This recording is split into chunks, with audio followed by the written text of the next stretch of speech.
So hello everyone, welcome to biology class. मैं हूँ Pallavi Gautam, your biology mentor. और आज हम शुरू करने जा रहे हैं हमारी बायोलॉजी का फर्स्ट चैप्टर जो है the living world.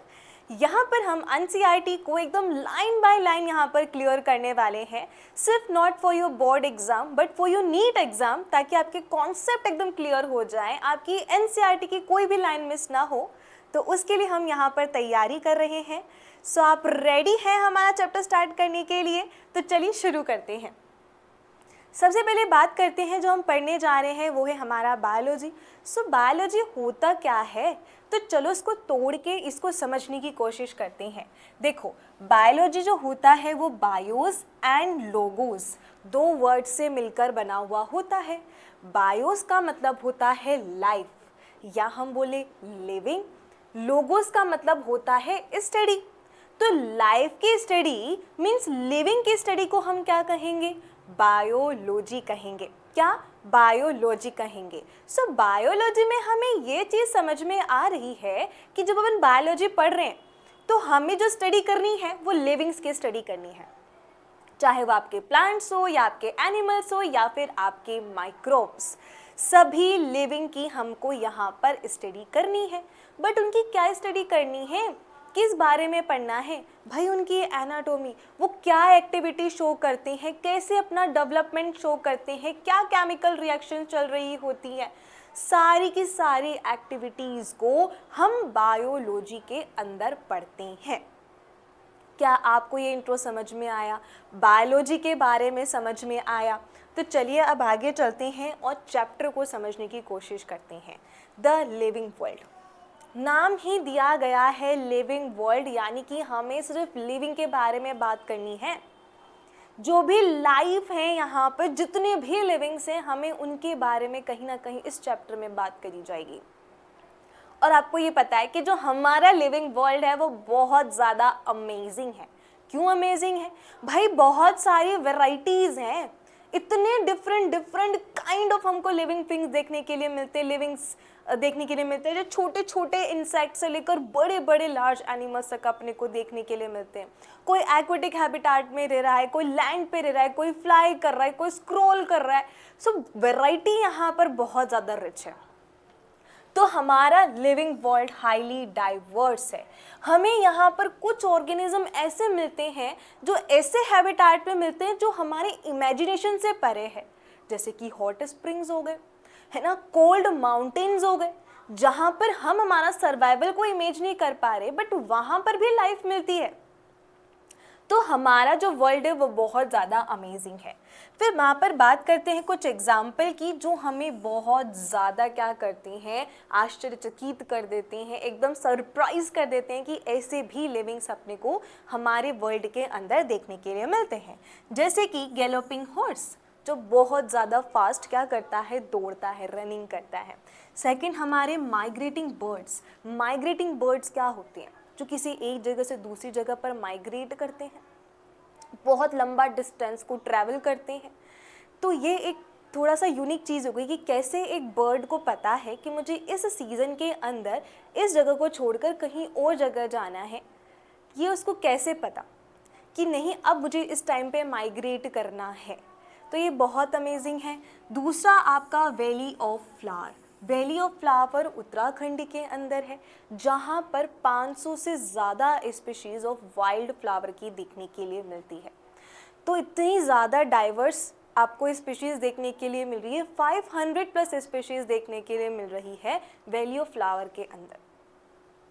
Attacking shark, की एक शार्क क्या करती है, किस तरीके से अटैक करती है, किस तरीके का उसका बॉडी पोस्चर है।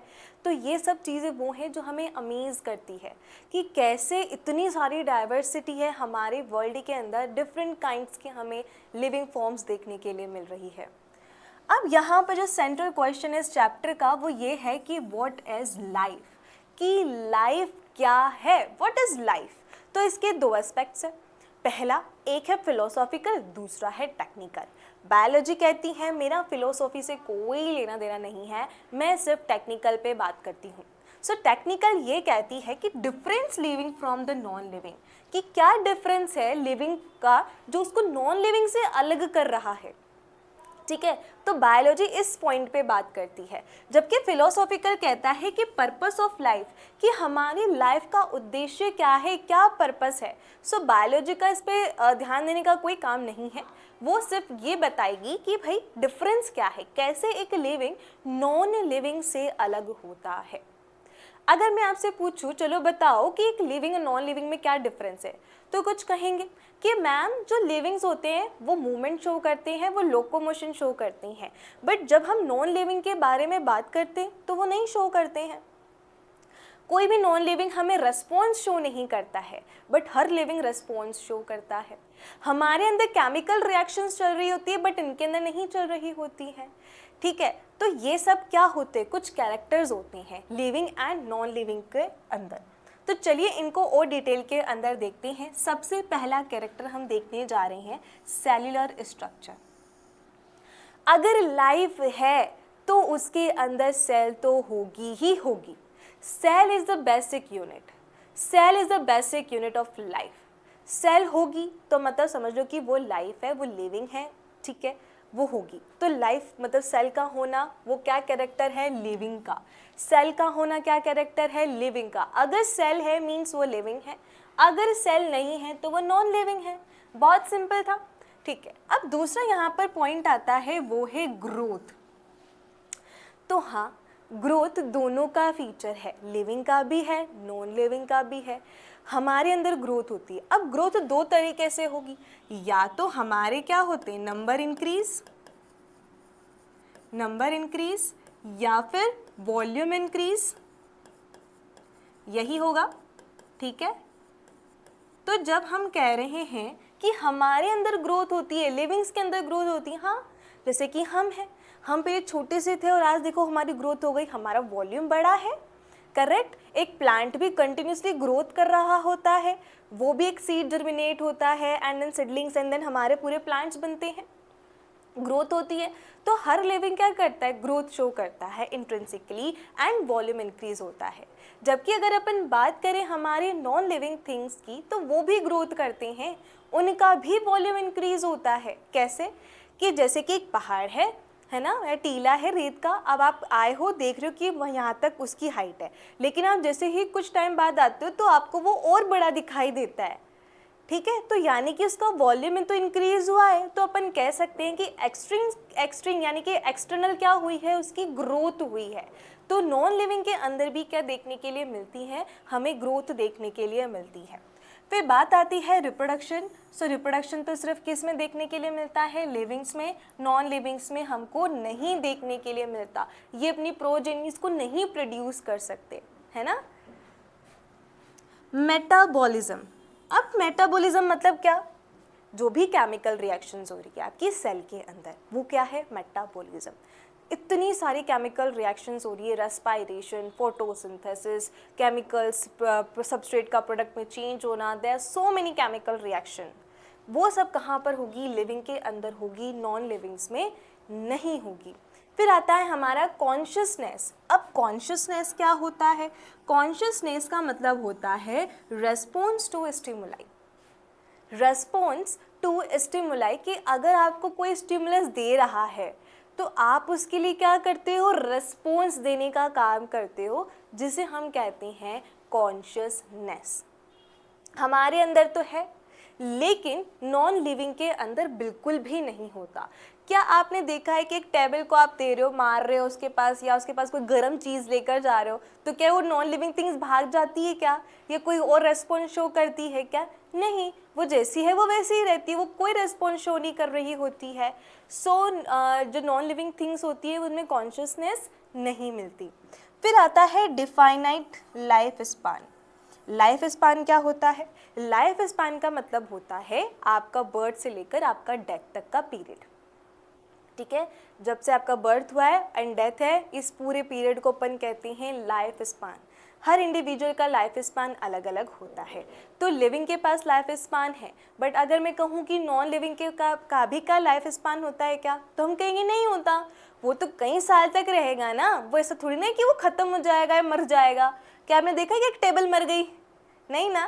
तो नॉन लिविंग का कैरेक्टर ये नहीं है। तो हमने बेसिक डिफरेंस देखे बिटवीन द किसके बीच में, लिविंग एंड नॉन लिविंग के बीच में, कि क्या क्या डिफरेंसेस होते हैं, ठीक है। अब यहाँ पर अपन बात करने वाले हैं defining properties of life. Defining का मतलब क्या होता है? डिफाइनिंग का मतलब होता है कि वो 100% लिविंग के अंदर मिलेगा, 0% वो नॉन लिविंग के अंदर मिलेगा। कि यानी कि कोई भी अगर आप कैरेक्टर बोल रहे हो तो वो 100% लिविंग के अंदर होना चाहिए, और वो कैरेक्टर किसी भी नॉन लिविंग के अंदर नहीं होना चाहिए। जैसे कि आपने ग्रोथ देखा, अब ग्रोथ तो लिविंग एंड नॉन लिविंग दोनों का है, तो क्या वो एक डिफाइनेड फीचर हुआ? नहीं, वो नहीं हुआ ना, बिकॉज वो दोनों का है। तो हमारे पास 100% कैसा होना चाहिए? वो लिविंग का होना चाहिए। 100% किसका होना चाहिए? वो लिविंग का कैरेक्टर होना चाहिए, लिविंग में ही वो प्रेजेंट होना चाहिए, एंड 0% किस में होना चाहिए? नॉन लिविंग के अंदर। तो ऐसे को अपन क्या करेंगे? डिफाइनिंग प्रॉपर्टीज कहेंगे। एक होता है हमारे पास कैरेक्टरिस्टिक, कैरेक्टराइजिंग फीचर। अब ये कैरेक्टराइजिंग फीचर क्या है? देखो, कैरेक्टराइजिंग फीचर जो होता है वो हर इंडिविजुअल का अलग अलग हो सकता है। जैसे मैं इस पेन को होल्ड कर सकती हूँ, बट अगर मैं कहूँ कि हाथी भी पेन को होल्ड कर सकता है, तो क्या ये उसका कैरेक्टर है? नहीं। तो ये मेरा पर्टिकुलर कैरेक्टर है। This is not a defining property of life, of living. Defining property नहीं है कि 100% सभी के अंदर होगा, ये किसी पर्टिकुलर लाइफ का है ना, ये मेरा ही कैरेक्टर है, किसी दूसरे हाथी का तो नहीं है ना। तो ये मेरा कैरेक्टर हो गया। जैसे कि मैं अब 2 पाँव पे चल सकती हूँ, तो मैं थोड़ा कहूँगी कि भाई हाथी भी 2 पाँव पे चल सकता है। तो ये मेरा पर्टिकुलर कैरेक्टर है, तो उसको मैं क्या कहूँगी? Characterising feature, not defining feature. Defining feature जैसे कि आप लोगे सेल, तो भाई सेल तो हर लिविंग के पास है, मेरे पास भी है, हाथी के पास भी है, छोटे बैक्टीरिया के पास भी है, फंगाई के पास भी है, प्लांटी के पास भी है, सबके पास है। तो वो तो क्या हो गया? डिफाइनिंग फीचर हुआ। वो क्या हुआ? डिफाइनिंग फीचर हुआ। लेकिन अगर मैं कह रही हूँ कि सेलुलोज मिलता है, cell wall is compose of cellulose, तो वो प्लांट का ही फीचर हुआ। फिर वो हमारे ऊपर अप्लाई नहीं होगा, वो फंगाई के ऊपर अप्लाई नहीं होगा, वो इसका पर्टिकुलर है, नॉट ऑल लाइफ फॉर्म्स। ठीक है, तो कैरेक्टराइजिंग वो अलग आया बात समझ में। जैसे कि हम बोल सकते हैं पेन को होल्ड करना, ठीक है, बोलना, स्पीक, ठीक है, लाफिंग। तो ये सब जो होते हैं ये कैरेक्टराइजिंग फीचर होते हैं, not defining feature. Defining feature वो होते हैं जो सभी लिविंग फॉर्म में मिलते हैं, प्रेजेंट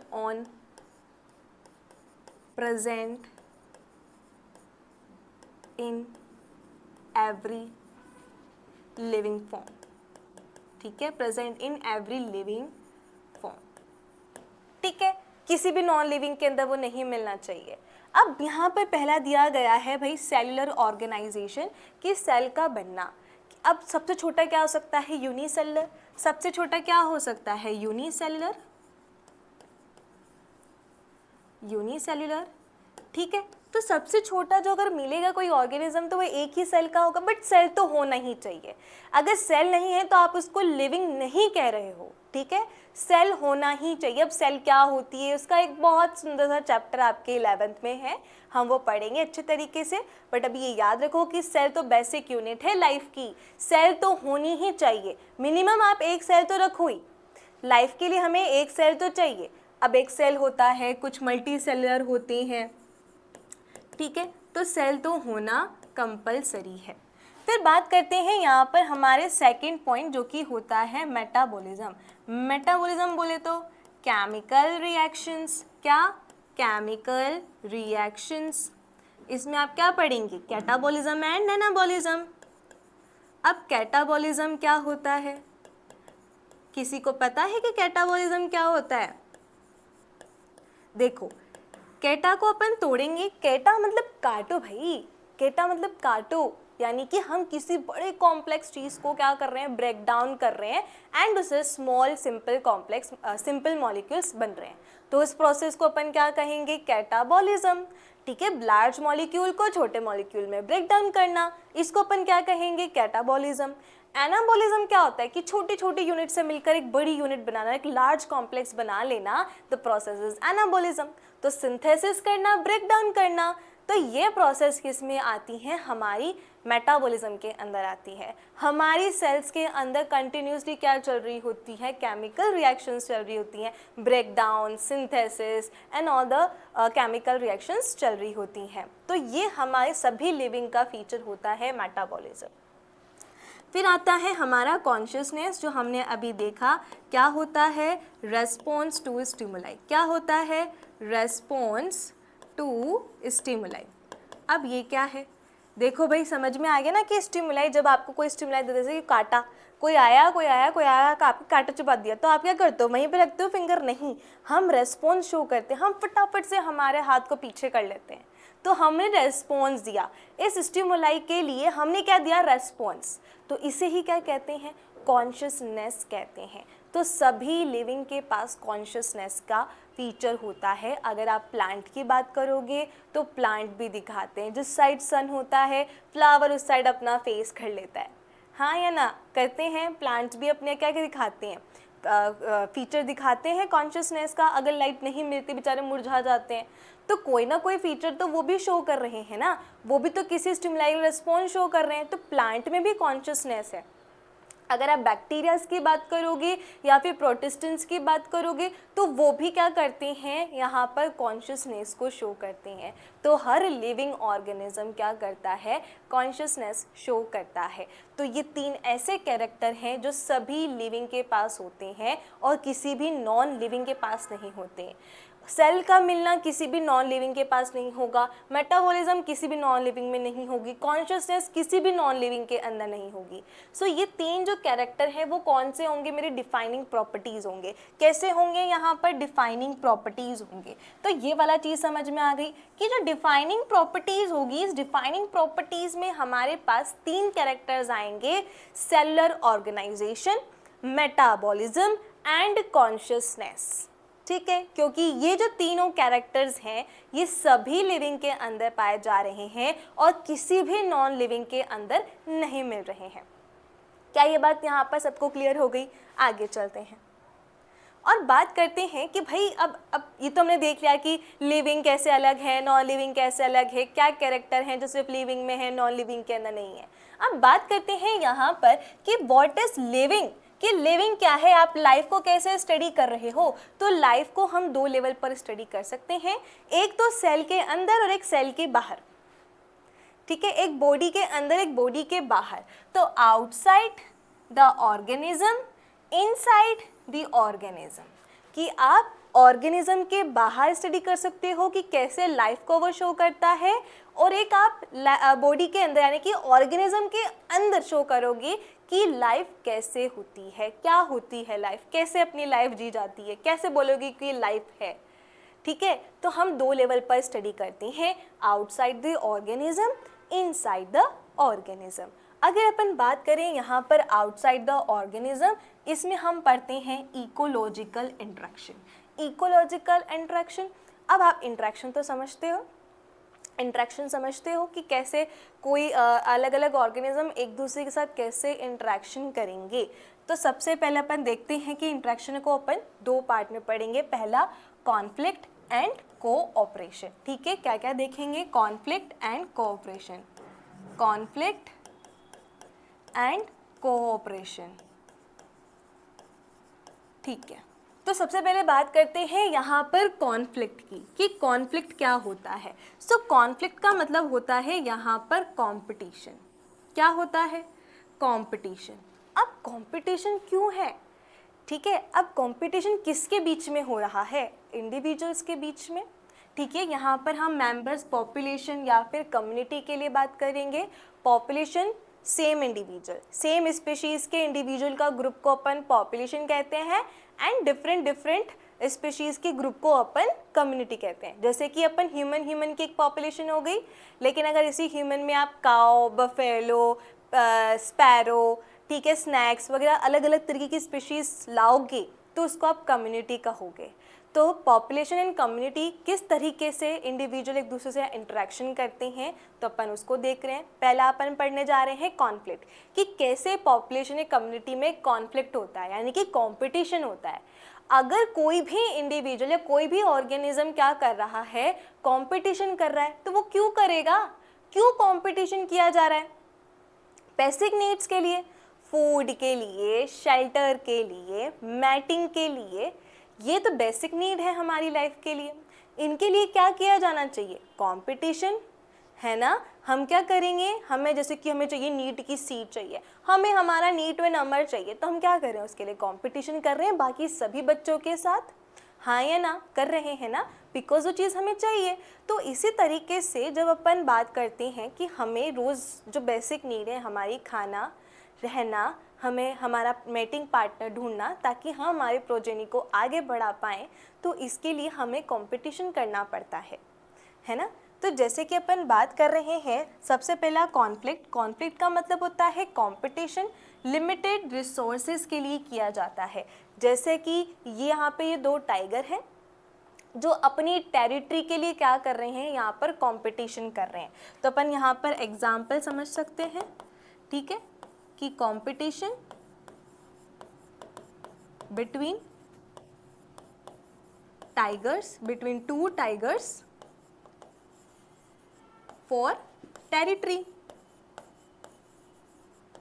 ठीक है, तो ये वाली बात समझ में आ गई कि एक टेरिटरी के लिए, जगह के लिए क्या कर रहे हैं, ये दोनों टाइगर लड़ रहे हैं। जो जीत जाएगा उसको वो मिल जाएगा, जो हार जाएगा वो नहीं मिलेगा। ठीक है, तो ये अपना पहला यहाँ पर हो गया। अब नेक्स्ट कहता है कोऑपरेशन। अब कोऑपरेशन का मतलब क्या होता है कि ऑर्गेनिज्म हेल्प करते हैं एक दूसरे को और दोनों को बेनिफिट भी हो रहा है। क्या सिर्फ लड़ाई करना ही सर्वाइवल का एकमात्र उपाय है? नहीं नहीं, हमें क्या करना होता है, कुछ ऐसे भी ऑर्गेनिजम्स होते हैं जो एक दूसरे को बेनिफिट पहुंचाते हैं। जैसे कि अपन हनी बी का एग्जांपल ले लो, फ्लावर का एग्जांपल ले लो, कि हनी बी तो क्या करती है, यहाँ पर नेक्टर लेती है। हनी बी प्लांट पर अपना फ़ायदा लेने आई है।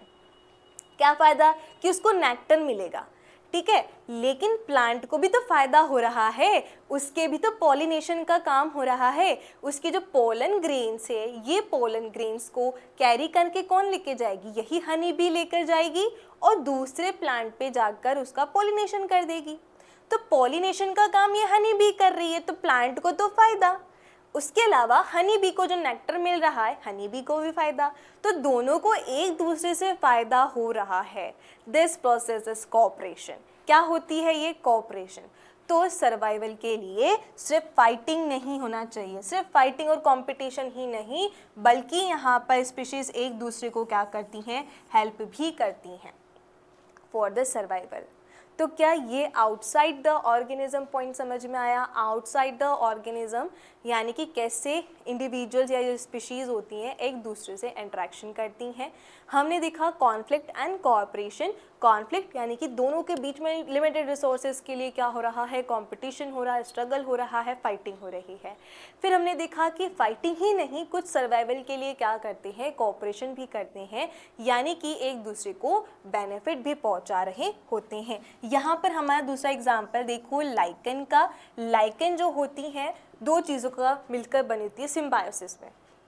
एक तो यहाँ पर क्या होता है? Algae and fungi. So fungi plus algae, तो ये दोनों मिलकर क्या करते हैं? यहाँ पर लाइकन का फॉर्मेशन करते हैं। एंड ये लाइकन क्या दिखा रही है? यहाँ पर कोऑपरेशन दिखा रही है, सिम्बायोसिस दिखा रही है, और दोनों यहाँ पर एक दूसरे को फ़ायदा करते हैं। एल्गी फूड प्रोवाइड करती है किसको? फंगाई को, और फंगाई को यहाँ पर एल्गी क्या करती है? रहने की जगह देती है। तो फंगाई रहने की जगह दे रही है ना, शेल्टर देने का काम कर रही है, और एल्गी उसको क्या कर रही है? फूड देने का काम कर रही है। फिर अपन यहाँ पे बात करेंगे कि अब सेल के अंदर या ऑर्गेनिज्म के अंदर हमने बात करी थी मॉलिक्यूलर ट्रैफिक, यानी कि inside cell. Inside the organism हम क्या देखेंगे? Molecular trafficking. मॉलिक्यूलर ट्रैफिकिंग बोले तो क्या होता है? चलिए देखो, हर सेल जो होती है वो एक मिनी फैक्ट्री होती है, कि जो हर एक सेल होती है वो एक मिनी फैक्ट्री की तरह काम करती है। यहाँ पे बहुत ज़्यादा क्या चल रही होती है? मिलियन ऑफ केमिकल रिएक्शंस चल रही होती है। क्या? मिलियन ऑफ केमिकल रिएक्शंस चल रही होती है। कहाँ पर? सेल के अंदर। Cell is the basic unit of life. Cell के अंदर क्या चल रही होती है? सभी केमिकल रिएक्शंस चल रही होती है, बहुत सारी केमिकल रिएक्शंस चल रही होती हैं। जैसे कि क्या? डीएनए का रेप्लिकेशन, प्रोटीन की synthesis, respiration, photosynthesis, transport of vesicle. तो इतनी सारी केमिकल रिएक्शंस कहाँ चल रही होती है? सेल के अंदर चल रही होती है। ठीक है, सो ये कंटिन्यूस एक्टिविटी क्या करती है? ऑर्गेनिज्म को जिंदा रखती है, अलाइव रखती है। तो जो भी केमिकल रिएक्शंस हो रही है सेल के अंदर और जो बाहर की तरफ इंटरेक्शन हो रही है, यही चीज़ें क्या करती है? किसी भी ऑर्गेनिज्म को अलाइव रखती है, उसे ज़िंदा बनाए रखती है। तो क्या आपको लाइफ के दोनों पार्ट समझ में आ गए? ठीक है, पहला तो हमने क्या देखा? Outside the body and inside the body. Outside जो इंटरेक्शन वो कर रहे हैं, इनसाइड बॉडी जो भी हमारी सेल्स के अंदर केमिकल रिएक्शंस हो रही हैं, ये सब हमें क्या रख रहे हैं? जिंदा बनाए रखे हैं। ठीक है, तो आई होप बेटा यहाँ तक समझ में आ गया होगा। ठीक है, अब बात करते हैं यहाँ पर diversity in the living world. अब डाइवर्सिटी वर्ड का मतलब क्या होता है? डाइवर्सिटी का मतलब होता है वेराइटीज़। डाइवर्सिटी का मतलब क्या होता है? वेराइटीज़। जैसे कि हमारी लड़कियों के कपड़ों की बहुत ज़्यादा वेराइटीज़ होती हैं, वैसे ही हमारे वर्ल्ड के अंदर जो लिविंग फॉर्म्स हैं उनकी अलग अलग यानी कि डिफरेंट काइंड्स ऑफ हमको क्या देखने के लिए मिलती है? वैरायटी देखने के लिए मिलती है, जिसे अपन क्या बोल रहे हैं? डाइवर्सिटी। क्या कह रहे हैं? डाइवर्सिटी। अगर आप अपने आसपास देखोगे तो आपको यहाँ पर बहुत लार्ज वैरायटी देखने के लिए मिलेगी।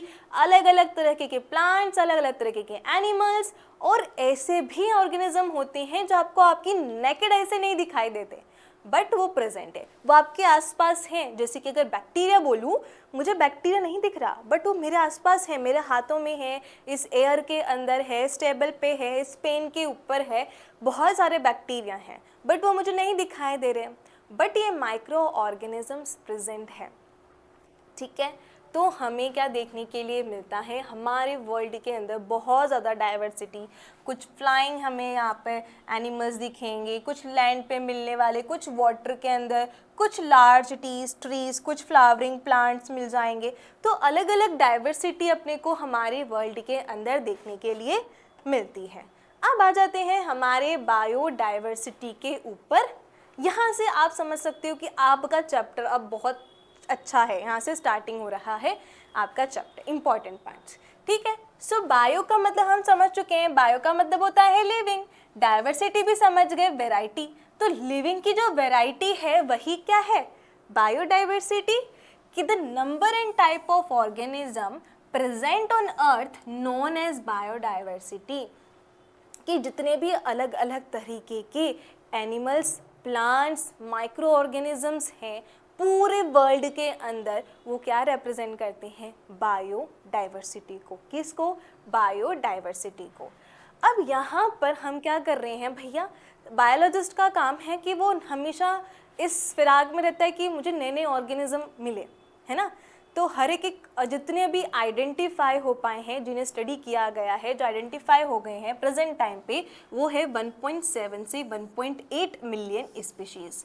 कितनी? 1.7 से 1.8 मिलियन। कितनी?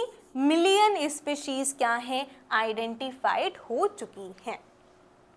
ठीक है, ये तो हो गई हमारी बायोडाइवर्सिटी। बायोडाइवर्सिटी का मतलब होता है अलग अलग तरीके की वैरायटी जो हमारी वर्ल्ड के अंदर मिल रही है। किसकी? लिविंग्स की। ये बायोडाइवर्सिटी हो गई। अगर हम बात करें कि जो बायोडाइवर्सिटी है, अगर हम कहें कि एक छोटा एरिया है और एक बड़ा एरिया है, तो हमें ज़्यादा स्पीशीज़, ज़्यादा वैरायटी ऑफ ऑर्गेनिज्म हमको कहाँ पर मिलेगी? ऑब्वियस सी बात है कि जो लार्ज एरिया होगा, क्या? जो लार्ज एरिया होगा वहाँ पर हमें ज़्यादा डाइवर्सिटी देखने के लिए मिलेगी, या मैं कहूँ ज़्यादा स्पीशीज़ देखने के लिए मिलेगी। स्पीशीज़ अलग अलग तरीके की ज़्यादा देखने के लिए मिलेगी या नहीं? हाँ, ठीक है, यहाँ पर हमें A B C D E F G Z Y X L अलग अलग तरीके की स्पीशीज देखने के लिए मिल रही है।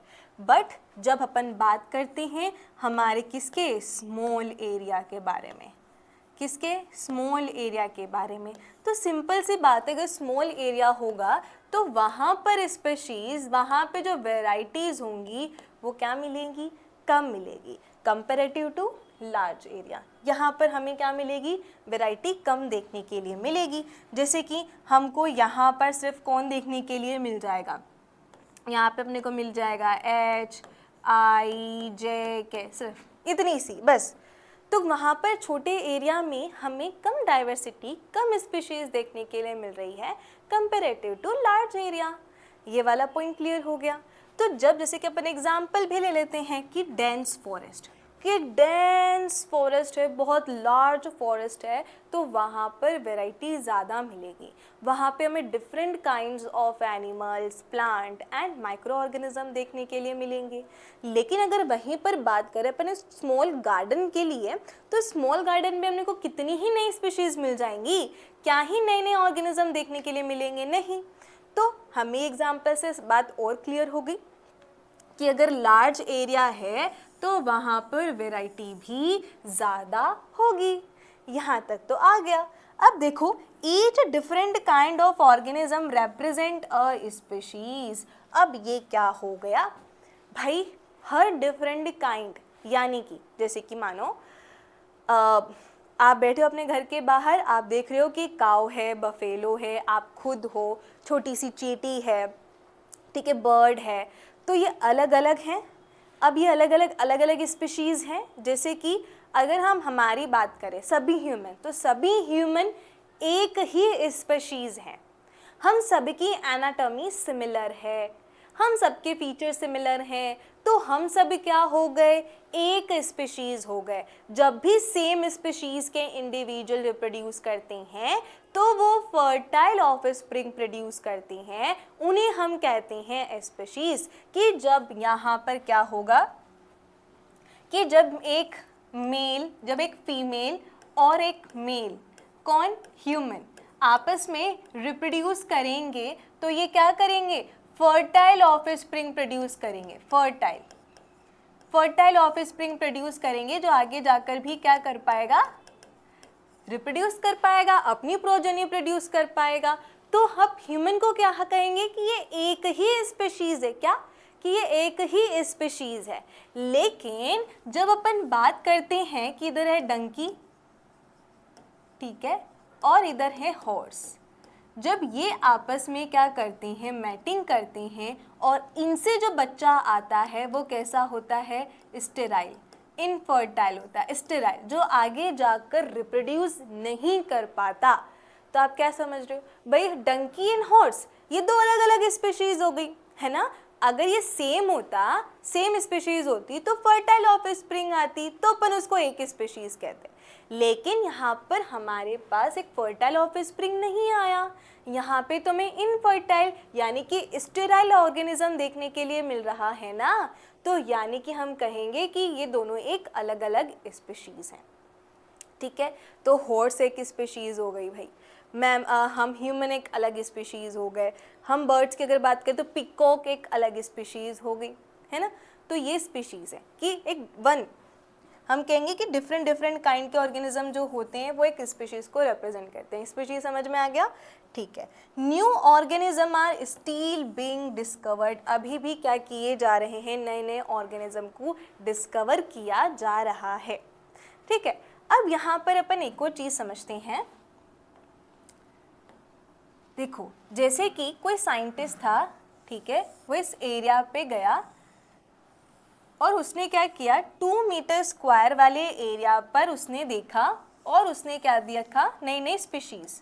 2 मीटर स्क्वायर एरिया पे गया और 2 मीटर स्क्वायर एरिया पे जो भी उसको स्पीशीज़ मिली उसने रिकॉर्ड कर लिया कि मुझे ये स्पीशीज़ मिली। फिर वो यहाँ से किसी दूसरे एरिया पर गया और वहाँ पर जाकर उसने वही सेम काम किया। लेकिन जब वो कुछ टाइम बाद वापस इस एरिया में आता है तो उसको और नई स्पीशीज़ देखने के लिए मिलती है, समझ रहे हो? जैसे कि आप लोग किसी एरिया पे गए हो, वहाँ पे आप जो भी आपको डिफरेंट डिफरेंट स्पीशीज़ मिल रही है, आप लिख रहे हो भाई यहाँ पे ये अलग अलग तरीके की स्पीशीज़ मिल रही है, ठीक है। अब आपने वो करा और आप कहीं और चले गए, वहाँ पे जाकर करना स्टार्ट कर दिया, फिर आपको लगा शायद में से कुछ मिस हो गया होगा, चलो वापस वहाँ पर देख कर आते हैं कि अभी भी वहाँ पर वही स्पीशीज़ है। तो जब वो वापस जाता है तो वो क्या देखता है कि उसको वहाँ पर और नई स्पीशीज़ मिल रही होती हैं। तो क्या रीज़न हो सकता है? या तो जो फर्स्ट टाइम आया होगा तो उसने कुछ मिस हो गई, वो स्पीशीज़ उससे मिस हो गई होगी एनालिसिस जब वो कर रहा होगा, है ना। एक तो ये चीज़ हो सकती है, या फिर क्या हुआ होगा, एक नई स्पीशीज़ वहाँ पर आ गई होगी कहीं से, या फिर वहाँ पे नई स्पीशीज़ का फॉर्मेशन हो गया होगा। तो ये रीज़न हो सकते हैं कि कहीं एरिया पर हमें नई नई स्पीशीज़ और देखने के लिए मिलती है। जैसे अपन अलग अलग एरिया में जाएंगे, हमें डिफरेंट काइंड ऑफ स्पीशीज़ देखने के लिए मिलेगी, ठीक है। अब हमने यहाँ तो बात कर ली है कि भाई यहाँ पर अलग अलग स्पीशीज़ को देखा जाता है, ढूंढा जाता है, ये नई स्पीशीज़ मिली। अब जैसे ही आपको नई स्पीशीज़ मिलती है तो आप पहले क्या करोगे, उसको नामकरण, उसको नाम देना चाहोगे ताकि उसको एक पहचान मिल सके। जैसे कि एक नया बेबी आता है तो हम क्या करते हैं, उसको नाम देते हैं, उसका नोमेनक्लेचर करते हैं, नामकरण करते हैं। क्यों? ताकि उसको अपन उस नाम से बुला सके, उस नाम से पहचाना जा सके। अगर नाम नहीं होगा तो क्या कहेंगे, ए ओ पीली शर्ट, ब्लैक शर्ट, ऐसे बुलाएंगे क्या? नहीं। तो इसलिए अपन क्या करते हैं, यहाँ पर नोमेनक्लेचर देते हैं। जब अपन एक नई स्पीशीज़ को डिस्कवर करते हैं तो हम क्या करेंगे, यहाँ पर नोमेनक्लेचर करने का काम करेंगे। अब हम नाम तो दे देते हैं, बट अपन क्या करते हैं, लोकल नेम होते हैं ज़्यादातर। हमारा काम क्या है, हम तो लोकल नेम दे देंगे। हमें साइंस के बारे में इतनी नॉलेज नहीं है, हमें तो जैसा दिखता है हम वैसे नाम दे देते हैं, है ना। जैसे कि बच्चों का नाम हो गया तो भगवान के नाम पे रख रहे हैं, या पेरेंट के नाम से नाम मिलाकर अपन नए बच्चे का नाम रख देते हैं। इस तरीके से नॉमेनक्लेचर करते हैं, है ना। लेकिन जब अपन ये चीज़ करते हैं तो आपने भी देखा होगा क्लास में कि सेम नाम के 2 बच्चे या 3 बच्चे मिल जाते हैं अधिकतर, है ना, ऐसा होता है। तो वो चीज़ क्या करती है, कन्फ्यूजन क्रिएट करेगी। अगर मैं क्लास में बोलूँ कि भाई 3 बच्चे हैं जिनका नाम प्रिया है, अगर मैं प्रिया बोलूँगी तो तीनों प्रिया सुनेगी ना, मैं किस प्रिया को बुला रही हूँ वो समझ पाएंगी क्या? नहीं ना। तो इससे क्या हो रही है, यहाँ पर कन्फ्यूजन क्रिएट हो रही है। तो we know the plants and animals in our own area by their local names, कि जो हमारे एरिया के अंदर मिलते हैं प्लांट्स और एनिमल्स, हम उन्हें हमारे लोकल नाम से पहचानते हैं। और ये नाम वेरी करता है place to place, even within a country, कि सब जैसे कि कोई कंट्री है तो वहाँ पे उसको स्पेसिफिक नाम दिया होगा। जैसे कि मैंगो का अलग अलग नाम होता है, आम पलम, अम्बा, आम, मैंगो, ये सब अलग अलग नाम है ना। अपन फॉरेन में जाएंगे तो वो मैंगो बोलते हैं, हमारे अंदर आम बोलते हैं। अगर अपन श्रीलंका में जाएंगे तो अम्बा बोलेंगे, कहीं आम पलम बोलेंगे। तो ये area to area, country to country क्या करते हैं, वेरी करते हैं। Same organism may have a different names in different country, कि भैया एक ही चीज़ है, एक ही लिविंग है, लेकिन उसके एक से ज़्यादा नाम हैं। So these are a need to standardize the naming of living organism such that a particular organism is known by the same name all over the world. तो भाई जब एक ही ऑर्गेनिज्म के डिफरेंट नाम होंगे अलग अलग जगह पर, तो ये कन्फ्यूजन को क्रिएट करने का काम करते हैं। तो यहाँ पर क्या किया जाता है, उस ऑर्गेनिज्म को एक स्टैंडर्डाइज्ड नेम दिया जाता है जो ऑल ओवर द वर्ल्ड उसी नाम से पहचाना जाता है। उसी प्रोसेस को हम कहते हैं नोमेनक्लेचर। क्या कहते हैं, नोमेनक्लेचर कहते हैं। तो ये वाला पॉइंट आया कि नोमेनक्लेचर क्या है, कि ऐसा नाम देना ऑर्गेनिज्म को जो पूरे वर्ल्ड के अंदर एक्सेप्टेड हो और उसे उसी नाम से पहचाना जाए, उसका कोई और दूसरा नाम ना हो, तो उसे अपन कहते हैं नोमेनक्लेचर। अब ये नोमेनक्लेचर क्या हम कर सकते हैं, क्या ये हम करते हैं नोमेनक्लेचर? हम तो लोकल नेम देते हैं ना। तो फिर अब साइंस में क्या होता है, साइंटिफिक नेम दिया जाता है। क्या? साइंटिफिक नेम दिया जाता है। इसके लिए हमारे पास क्या होती है, ऑर्गेनाइजेशन होती है, international codes of nomenclature. International codes of nomenclature क्या करती है, प्लांट्स हो गए, एनिमल्स हो गए, वायरसेस हो गए, बैक्टीरियाज हो गए, इन सबको क्या करते हैं, नई नई स्पीशीज़ को नाम देने का काम करते हैं। हमारे बस का नहीं है, हम तो लोकल नाम दे के निमट लेंगे, लेकिन पूरे वर्ल्ड में उसको उसी एक सिंगल नाम से जाना जाना चाहिए। तो उसके लिए क्या किया जाता है, साइंटिफिक नेम दिया जाता है जो ऑर्गेनाइजेशन का काम होती है। ऑर्गेनाइजेशन पूरे रूल्स वगैरह जो भी अथॉरिटीज़ जो भी डिसाइड करती है कि हाँ ये सब रूल्स होने चाहिए, सारे रूल्स फॉलो होने चाहिए, एंड देन उसको फिर वो नाम दिया जाता है। नाम देना इतना इजी नहीं होता, सारे रूल्स फॉलो किए जाते हैं, क्या ये इटैलिक्स का है या इस वर्ड का है, इसके कैरेक्टर्स क्या है, सब चीज़ों का जानकारी लेके देन वो क्या करती हैं, यहाँ पर नेमिंग करती है जो पूरे वर्ल्ड के अंदर उसी सिंगल नाम से जाना जाता है। जैसे अपन बात कर लें यहाँ पर ICBN एंड ICZN। अगर हमें प्लांट्स को नाम देना है तो उसके लिए जो हमारी अथॉरिटी है वो है international code for botanical nomenclature. Botanical बोले तो प्लांट्स, बॉटनिकल मतलब प्लांट्स, बॉटनिकल मतलब प्लांट्स। तो अगर हमें प्लांट को नाम देना है तो उसके लिए कौन होगी, international code for botanical nomenclature ICBN, ठीक है। लेकिन अगर अपन बात कर रहे हैं एनिमल्स के लिए तो बस जोलॉजिकल डाल दो, ICZN कर दो, क्या कर दो, ICZN, जोलॉजिकल नॉमेनक्लेचर। जोलॉजिकल मतलब एनिमल्स, तो international code for zoological nomenclature. तो हमारा जो इंटरनेशनल कोड ऑफ नॉमेनक्लेचर है ये क्या करता है, लिविंग्स को, ये जितने भी ऑर्गेनिज्म होते हैं उन्हें नामकरण करने का काम करता है, उन्हें नेमिंग करने का काम करता है। अगर वो प्लांट को कर रहा है तो ICBN, और अगर वो एनिमल्स को कर रहा है तो ICZN।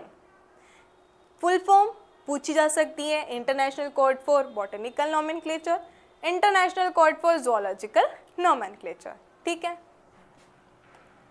अब यहाँ पर आ जाते हैं हमारे बायोनोमियल नॉमेनक्लेचर के ऊपर। अब बायो का मतलब क्या हो जाता है, बाय का मतलब हो जाता है टू, नोमियल का मतलब हो जाता है नेम। तो दो नेम का नोमेनक्लेचर, दो वर्ड का नोमेनक्लेचर क्या होगा, बायोनोमियल नोमेनक्लेचर होगा।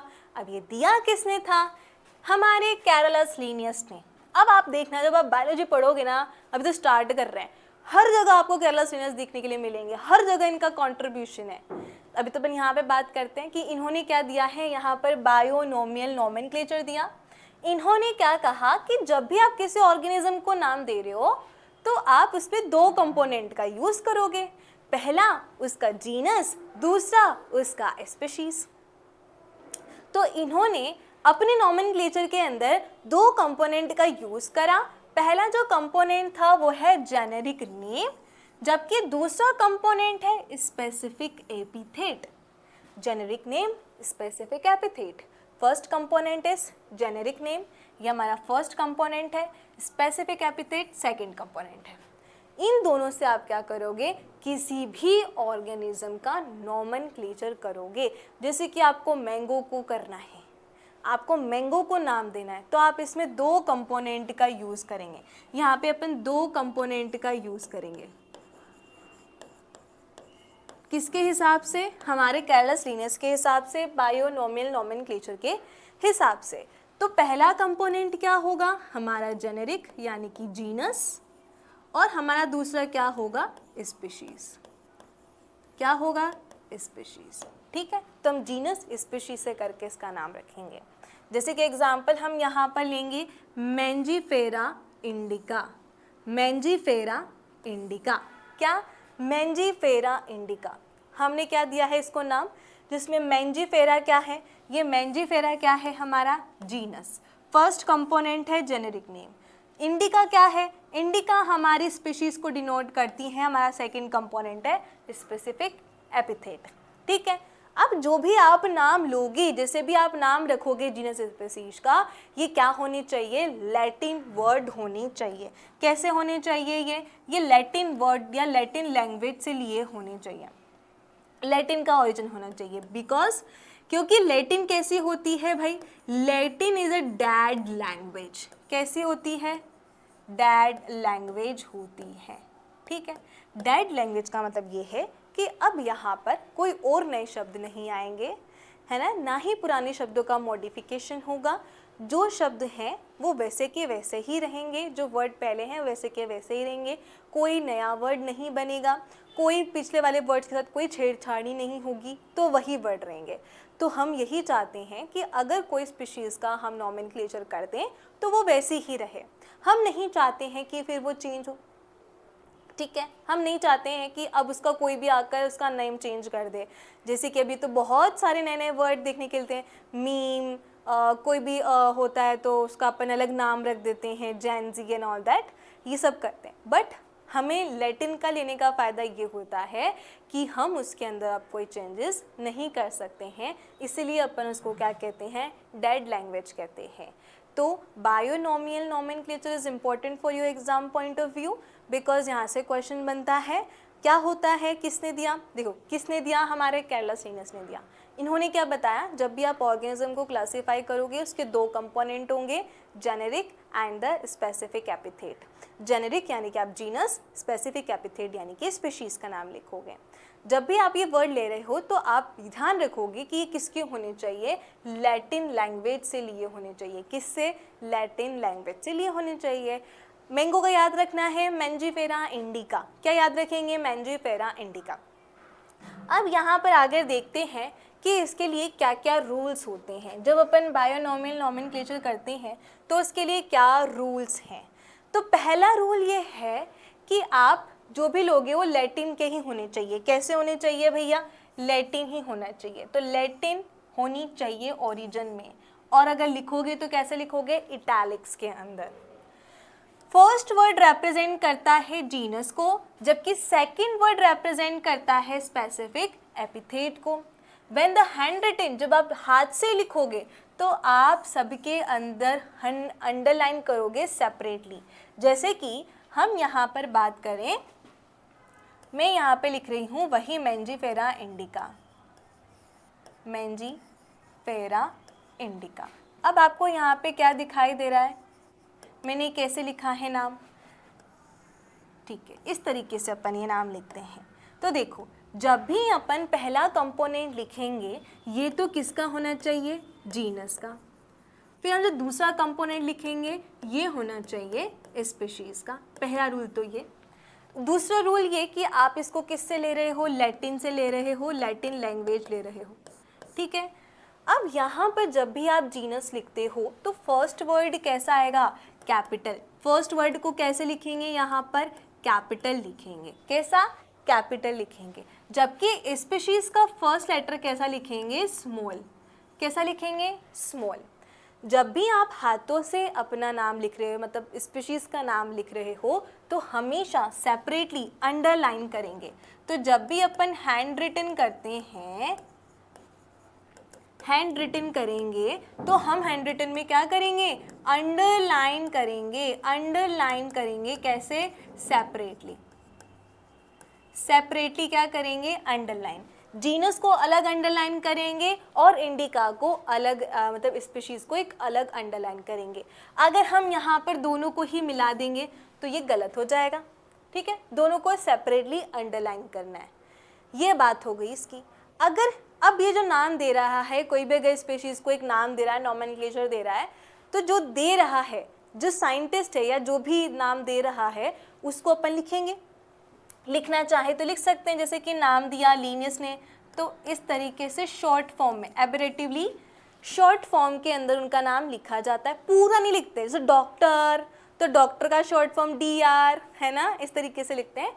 वैसे ही हम जब पूरा दो नॉमेनक्लेचर कर देंगे और पीछे साइंटिस्ट का नाम लिखना होगा तो वो अपन कैसा लिखेंगे, शॉर्ट में ही लिखेंगे। तो अपन ने देख लिया कि डिराइव्ड होना चाहिए लैटिन से, है ना। पहला जो वर्ड होगा वो जीनस, दूसरा स्पेसिफिक एपिथेट होगा। जब अपन हैंड रिटन करेंगे तो अंडरलाइन करेंगे, कैसा, सेपरेटली अंडरलाइन करेंगे। लेकिन जब अपन प्रिंटेड फॉर्म में निकालते हैं तो इटैलिक्स में लिखे हुए आते हैं, टेढ़े, इस तरीके से। The first two word denoting the genus start with the capital letter. जब भी आप जीनस को लिख रहे हो तो फर्स्ट वाला जो लेटर होगा वो कैपिटल होगा, जबकि स्पीशीज का स्मॉल लेटर होगा। The name of the author, जो भी साइंटिस्ट उसको नाम दे रहा है, वो एब्रीवेटेड लिखा जाएगा, यानी कि कैसा होगा, शॉर्ट फॉर्म में होगा। कैसे? शॉर्ट फॉर्म में होगा। जैसे कि अभी मेरा नाम पल्लवी है तो मैं कैसे लिखूंगी? पल, ये शॉर्ट फॉर्म में लिखा हुआ जाएगा। ठीक है, किसके बाद लिखेंगे? स्पीशीज के बाद लिखेंगे, या फिर स्पेसिफिक एपिथेट के बाद क्या लिखेंगे हम? साइंटिस्ट का नाम लिख सकते हैं शॉर्ट फॉर्म के अंदर। तो which indicate that this species were first describe by the scientist, ये बताएगा कि इस स्पीशीज के बारे में सबसे पहले किस साइंटिस्ट ने बताया था। तो हमने यहाँ पे लिख रखा है Mangifera, first letter capital, indica का आई स्मॉल लेटर, लीनियस ने दिया था तो लिन को हमने शॉर्ट फॉर्म में लिख दिया। दोनों वर्ड को हमने सेपरेटली क्या कर रखा है? अंडरलाइन कर रखा है। तो इस तरीके से अपन क्या करते हैं? बायोनोमियल नोमेनक्लेचर करते हैं। सो आई होप एवरीवन, आप सभी को लेक्चर समझ में आया होगा। आगे हम लेक्चर में क्लासिफिकेशन भी करेंगे और टेक्सोनॉमी के बारे में भी पढ़ेंगे। सो मिलते हैं नेक्स्ट लेक्चर में। So tata, bye bye, see you.